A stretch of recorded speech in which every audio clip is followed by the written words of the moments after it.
Kita ke informasi kriminal, hanya karena bersenggolan saat berada di toko ponsel, kemudian cekcok. Seorang pemuda asal Krian, Sidoarjo membacok korban hingga terluka parah di bagian tangan. Peristiwa ini terekam kamera pengawas toko ponsel tersebut. Kamera pengawas sebuah toko ponsel di Desa Kraton, Sidoarjo, Jawa Timur, merekam detik-detik saat LP, warga Tambak Kamerakan, Sidoarjo, terlibat adu mulut dengan AN setelah bersenggolan saat berada di toko ponsel. Cekcok keduanya sempat dipisah oleh warga sekitar. Namun tak sampai di situ. LP yang masih kesal pulang ke rumah untuk mengambil samurai. Pelaku kemudian kembali ke toko ponsel dan membacok AN hingga mengalami luka serius di bagian tangan. Setelah kejadian tersebut, pelaku sempat melarikan diri ke rumah kerabatnya. Namun, petugas Satreskrim Polresta Sidoarjo berhasil mengamankan pelaku beserta barang bukti berupa samurai dan rekaman kamera pengawas. Sempat waktu bersenggolan sempat ada cekcok, kemudian waktu bersenggolan ini korban sempat menyampaikan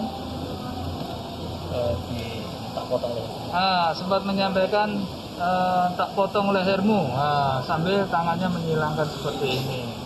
Jadi korban AN melakukan hal tersebut, kemudian tersangka ini tidak terima. Atas perbuatannya, pelaku akan dijerat pasal 351 ayat 2 KUHP dengan ancaman maksimal 5 tahun penjara. Eko Yudo melaporkan dari Sidoarjo, Jawa Timur.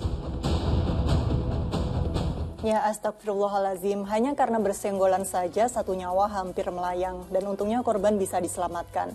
Nah Ustadz, ini lagi-lagi harus ada korban hanya karena bersenggolan. Mengapa rasanya sekarang sebagian masyarakat kita mudah sekali meluapkan emosinya dengan hal yang negatif ya Ustadz?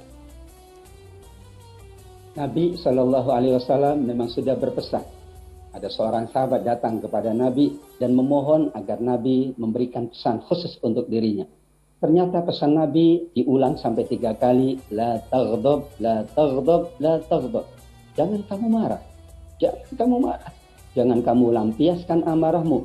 Jika kamu dapat menahan diri dari marahmu, maka bagimu surga. Kata para ulama, kenapa pesan Nabi demikian agung? Dan pesannya berulang 3 kali, jangan marah. Karena sesungguhnya marah itu fa innal ghadaba minasyaiton, berasal dari syaitan. Ternyata cara syaitan menggoda manusia yang paling efektif adalah manusia tidak dapat menahan amarah dan emosi. Ketika seseorang tidak mampu menahan amarah dan emosi, berarti dia sedang dirasuki syaitan, sedang digoda oleh syaitan. Wa imma yanzaghannaka minasyaiton nasun fasta'in billah. Upaya yang terbaik adalah kita banyak ta'awudz, banyak mengingat Allah, banyak berzikir kepada Allah. Karena syaitan ini adalah makhluknya Allah. Ketika dia berusaha untuk menggoda kita melalui media amarah, emosional, maka kita memohon perlindungan kepada Allah agar syaitan yang hendak menggoda kita dapat kita tepis. Dan banyak cara yang lain tentunya. Dan manusia jika berkeinginan kuat untuk mampu meredam amarahnya, Allah akan bantu.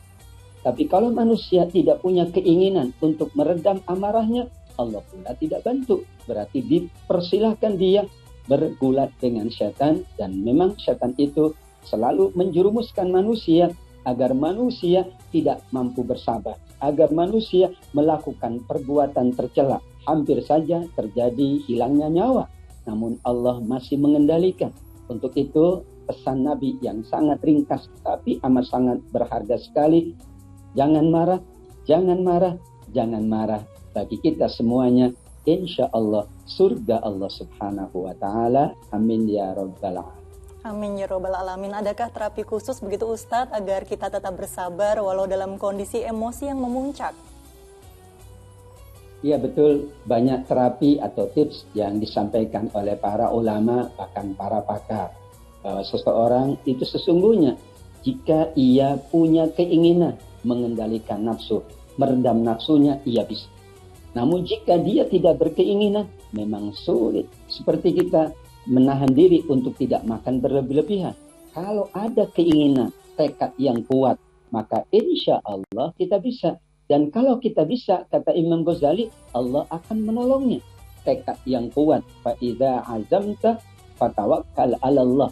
Kalau tekad kita kuat, kalau keinginan kita tinggi untuk menghindari perbuatan tercela, Allah menolong. Tapi kalau tipis, ya, lemah sekali hasrat dan keinginan kita, tekad kita untuk meninggalkan perbuatan tercela, bagaimana mungkin Allah menolong kita? Dan kemudian bagaimana kita menghindari amarah, melampiaskan amarah? Kita diingatkan oleh para ulama dengan mengingat janji-janji mulia, balasan mulia bagi mereka yang sabar. Seperti kita bekerja, kita ingat bahwa setelah bekerja ini kita mendapatkan kebaikan, kita mendapatkan balasan. Demikian pula ketika kita mengingat, ya Allah, jika hamba tidak marah, Engkau janji surga. Ya Allah, jika hamba mampu menahan amarah, Engkau siapkan bidadari dari semua yang hamba sukai. Demikian seterusnya, mengingat janji-janji, mengingat balasan-balasan kebaikan dari menahan amarah, itu pula di antara terapi agar kita mampu mengendalikan diri, tidak melampiaskan amarah kita. Dan sebagian yang lain mengatakan bagaimana agar kita terhindar dari melampiaskan amarah. Kita ingat sahabat kita ingat keluarga kita ingat anak-anak kita. Betapa mereka pula tidak mau dimarahi. Betapa keluarga kita tidak mau dimarahi oleh orang lain.